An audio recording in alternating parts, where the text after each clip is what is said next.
Então, vamos lá. Bom dia para quem está entrando agora. Nós vamos falar sobre direitos civis, políticos e sociais, que são os direitos que compõem o que a gente chama de cidadania hoje. Estava falando aqui que os direitos civis, eles se consolidam no século XVIII na Europa. O que são direitos civis? Para quem estiver anotando, é interessante colocar isso aí.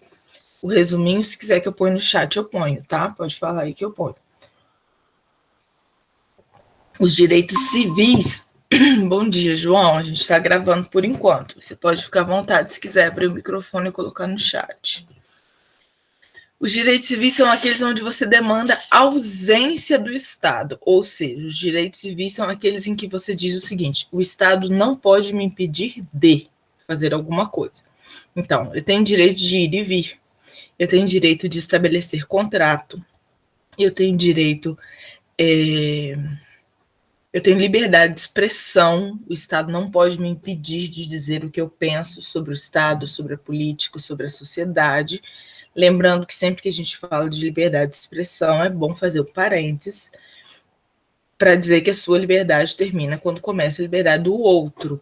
Ou seja, discurso de ódio não é liberdade de expressão, né? É muito comum você ouvir as pessoas falarem assim, gay tinha que apanhar, travesti tinha que morrer. Aí você fala que a pessoa não pode falar aquilo, a pessoa fala assim, mas cadê a minha liberdade de expressão, né? A sua liberdade de expressão, ela não contempla o discurso de ódio. A sua liberdade de expressão, ela vai até onde começa a liberdade do outro. Então, se você está tentando usar a sua liberdade de expressão para ferir um outro grupo ou para estimular que outras pessoas firam um outro grupo de pessoas, né? Judeu é mesquinha, é inferior, judeu tem que morrer mesmo. Esse tipo de discurso, ele não entra em liberdade de expressão. Isso é importante ficar claro quando a gente está falando desse tipo de direito civil. Mas os direitos civis, então, são aqueles onde você demanda a ausência do Estado. São coisas que o Estado não pode te impedir de fazer. Lá no século XIX, o que vão se consolidar vão ser os direitos políticos na Europa. Ou seja, vai existir já no século XIX um entendimento, tanto por parte da população europeia quanto por parte dos governos europeus, que é difícil, que é um direito da população participar da política, que antes, até então, a política era feita, né, pelo Estado, pelos políticos profissionais, pelo rei, absolutista, por quem fosse, e era dever das pessoas simplesmente acatar o que fosse feito no mundo da política. A partir do século XIX, então dos anos 1800, aí, como consequência também da Revolução Francesa de 1789, vai existir um entendimento geral de que é direito das pessoas participarem da política, e isso também vai gradativamente se fortificando, se solidificando e se ampliando, porque a gente sabe que no primeiro momento analfabetos não podiam votar, mulheres não podiam votar, isso vai, né, pessoas que não tivessem uma determinada renda não podiam votar, isso vai se ampliando, e passa-se a ter um entendimento de que é direito de qualquer cidadão participar da política, principalmente votando e sendo votado, né? Mas aí também participando de partido político, fundando partido político, movimento social, etc. Os direitos sociais que vão se consolidar na Europa no século XX são os direitos onde, ao contrário dos direitos civis, você demanda... eu vou colocar também aqui a nossa listinha, para o João Canto depois poder ver, né? Poder se orientar. Essas datas que estão aí do lado são as datas quando eles se consolidaram na Europa. Daqui a pouquinho a gente vai falar de Brasil. Os direitos sociais são aqueles onde você demanda presença do Estado. Bom dia, Cássia. Então, diferente daqueles direitos onde você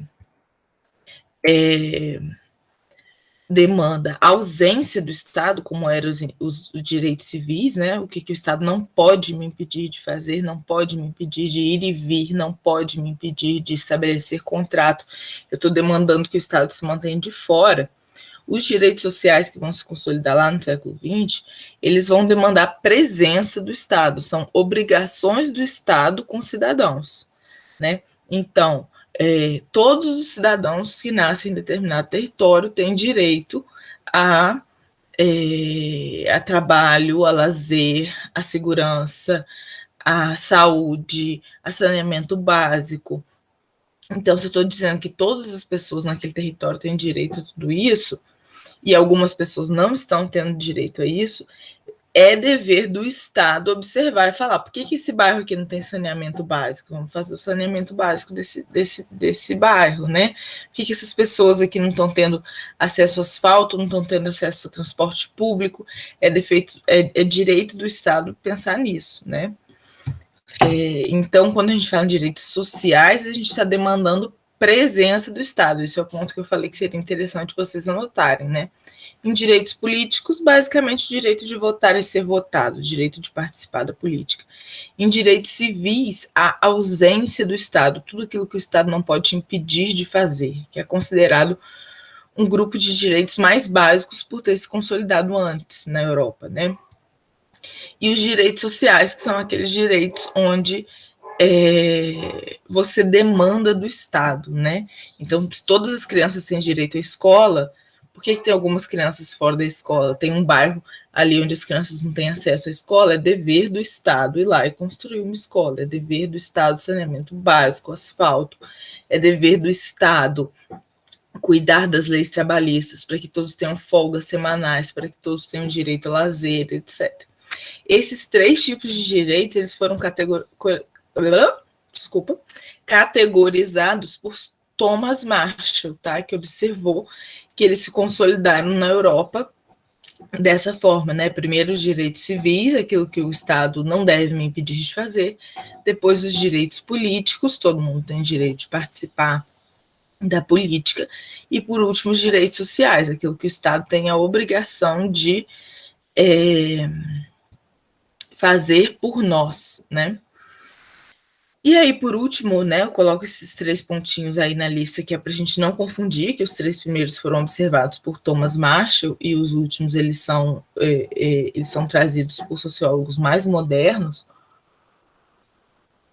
são aquilo que a gente chama de direitos difusos, né? Porque todos os outros 3 tipos acima, você pode ver que eles se aplicam a um indivíduo especificamente, né? Então eu olho para isso e eu falo, o Estado ele não pode me impedir de ir e vir, né? Se eu não estou tendo direito a lazer, à educação, isso é um problema do Estado, né?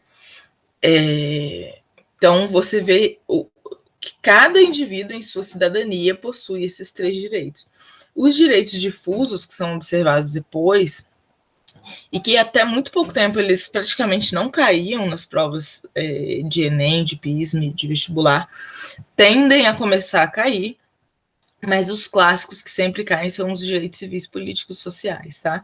Os direitos difusos, eles são aqueles direitos que surgem mais recentemente e que muitas vezes eles não têm um sujeito final específico, né? Por exemplo, os direitos ambientais. Então, é direito de toda a população, de todo o Estado, e dever de toda a população, de toda a nação, cuidar do meio ambiente. É direito das pessoas se manifestarem em relação à orientação sexual. É direito das pessoas pensarem em direitos de mulheres, direitos às terras indígenas, né, dos povos remanescentes, como dos remanescentes quilombolas. São direitos que vão se incorporar à noção de cidadania mais tardiamente, mas que também são direitos que vão ser cobrados da população pelo Estado, né? Isso que a gente está chamando de direitos difusos. Importante lembrar que, né, 2 coisas aí para a gente fechar. Primeiro, cidadania não contém apenas direitos. A gente está pensando aqui hoje nos direitos que compõem a cidadania. Mas a cidadania ela não é feita somente de direitos, ela é feita também de obrigações. A primeira que você pode pensar, né, que os indivíduos têm, é cumprir as leis. Né? Obrigação sua, enquanto cidadão ou cidadã, cumprir as leis. Né? O que mais que a gente tem de obrigações dos indivíduos aí, que poderia até entrar, né, em cumprir as leis, mas de obrigações mais específicas aí? Tem uma que os homens vão sentir muito mais fortemente do que as mulheres aí, ao fazer 18 anos. Qual que é? Pode botar no chat aí, se alguém lembrar. Agora estou fazendo um parênteses para falar das obrigações também na noção de cidadania, né? Ter cidadania não é só ter direitos, é também ter obrigações. Qual obrigação todo homem tem quando completa 18 anos no Brasil? Alistar no exército, o João colocou muito bem aí, né? Alistar no exército. Então, é um processo pelo qual todos vão passar, né? Todas as pessoas do sexo masculino vão passar pelo alistamento militar. Então, é um dever que faz parte da cidadania. E isso é importante de ser pensado também, porque às vezes a pessoa fala assim, eu vou tirar a cidadania alemã ou italiana, porque eu tenho ascendência, eu tenho direito, eu quero poder ir para lá algum dia, etc. Mas é importante lembrar exatamente isso, né? Cidadania não é só direitos, ela é deveres também. Eu vou ter um passaporte aí europeu. Você vai ter um passaporte europeu. Mas se a Itália entrar em greve aí, você entrar em greve, ó, gente, estou trocando um monte de palavras. Se a Itália entrar em guerra e você tem cidadania italiana, você está correndo o risco de ir para a guerra, né? Então, assim, você tem o dever de conhecer a Constituição italiana, você tem o dever de... Então, você, além de ter direitos em relação àquele país ou àquela região, quando você pega uma outra cidadania, você tem deveres também, né? É importante pensar nisso, né? O alistamento no exército é um exemplo interessante porque é um exemplo muito dramático para muitas pessoas, né? Tem aquela galera que vai lá querendo servir e para essas pessoas eu imagino que seja menos dramático, mas tem um pessoal que não quer servir de jeito nenhum, né? E tem que se alistar e sabe que está correndo risco. Até onde eu sei, me parece que acontece pouco, né? Pelo menos aqui em Juiz de Fora, acontece pouco de você não querer servir, você ser obrigado a servir, porque parece que tem uma quantidade grande de pessoas querendo servir, então eles acabam também procurando mais quem quer servir. Mas acontece, né? Com quem não quer servir, você tem que servir pelo menos 1 ano aí no Exército. Então, cidadania não é só direitos, né? É também deveres. E aí o Tiago botou triste, realmente, para quem não quer servir, certamente é um momento de muita agonia, né? Que você vai pegar todos os exames médicos que você tem, que você vai levar e você vai falar, olha, não, esse ombro é bichado, esse cotovelo não funciona, eu sou todo torto, pelo amor de Deus, não me escolha, né? Mas é uma experiência traumática, né? Às vezes traumática, que eu digo no sentido de ser muita pressão, né? Assim, muita tem uma sobrecarga emocional aí, né? Além da parte burocrática que você tem que ir lá, enfim. Então falamos disso, eu falei que eram 2 pontos finais, né? Cidadania não é só deveres, não é só direitos, e esses 3 tipos de direitos tem que ficar bem claro, né? Se não tiver claro, vocês comentam aí, né? Direitos civis, políticos, sociais, o que é cada um deles. Ela também é deveres. E o último ponto que essas datas de consolidação desses direitos, né, gradativas, século XVIII, século XIX, século XX, elas foram muito bem observadas por Thomas Marshall na Europa. Mas se a gente pensar em termos de Brasil, né, em 1930, a gente começa a ter alguns direitos sociais, direitos trabalhistas, que num momento em que a gente não tinha direitos civis garantidos, né? Num momento, inclusive, que a gente não tinha direitos políticos garantidos. E lá em 1937, a gente vai, com o Estado Novo de Vargas, a gente vai ter alguns desses direitos sociais reforçados, em algum sentido, mas os direitos políticos que existiam também, que eram poucos, né? Porque lá na República Velha, antes de 1930, a gente já viu em história que era voto de cabresto, era... Né, você não tinha de fato direitos políticos, mas a gente vai começar a ter direitos sociais sem ter direitos políticos, né, com o partido político cassado, etc., porque era uma ditadura em 1937 até 1945. Então, você tem direitos sociais sem ter direitos políticos durante a ditadura e sem ter direitos civis também, porque era uma ditadura. Então, sim, o Estado ia te impedir de ir e vir, o Estado ia te...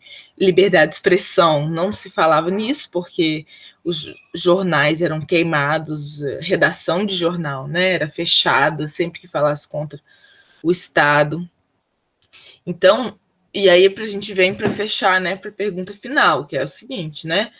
Aí o Thomas Marshall disse que os direitos civis se consolidam no século XVIII, os políticos no século XIX, os sociais no século XX, e aí você pensa assim, eu nasci no século XXI, então não tem que me preocupar com nenhum desses direitos. Eles já estão todos garantidos para mim automaticamente? O que vocês acham? Não precisa se preocupar com isso?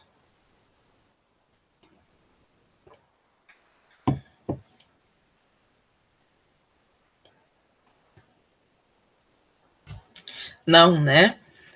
Muito pelo contrário, o exercício da democracia implica o tempo todo a gente estar observando. Esses direitos estão sendo respeitados? O que a gente entende que deve compor a cidadania está de fato acontecendo no Brasil? Eu tenho acesso a direitos sociais, políticos, civis? Será que em todos os bairros de Juiz de Fora as pessoas têm acesso a direitos civis, políticos, sociais? Cobrar que esses direitos eles cheguem às pessoas, né? Isso é parte do exercício da democracia. Não é porque os direitos sociais se consolidaram no século XX que você nasceu no século XXI, você está automaticamente garantido aí que você vai ter todos esses tipos de direitos. Eu vou parar a gravação aqui. Para quem estiver assistindo depois, pode colocar os comentários aqui embaixo. Beijos, até a próxima.